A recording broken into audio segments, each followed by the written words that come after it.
శంషాబాద్ కి అతి దగ్గరలో 22,000కే చదరపు గజం 22 ఎకరాల్లో మంచి ప్లాటెడ్ ప్రాజెక్ట్. ఈ నంబర్ కు కాల్ చేయండి. వెల్కమ్ బ్యాక్ టు మనం టీవీ. నేను మీ పవన్ బెస్వడ.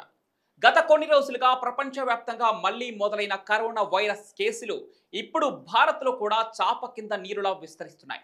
ఈ క్రమంలోనే మహారాష్ట్రలో కొత్తగా 43 కరోనా కేసులు నమోదైనట్లుగా తెలుస్తోంది. దీంతో రాష్ట్రంలో మొత్తం యాక్టివ్ కేసుల సంఖ్య 300కు నమోదైనట్లు సమాచారం. అయితే ఈ రెండు కొత్త వేరియంట్లలో కరోనా ప్రభావం చూపిస్తున్నట్లు ఇండియన్ జీనోమిక్స్ కన్సార్టియం నిపుణులు తెలియజేశారు. NB181LF7 అనే కొత్త కరోనా వేరియంట్స్ ను గుర్తించినట్లు అధికారులు తెలిపారు.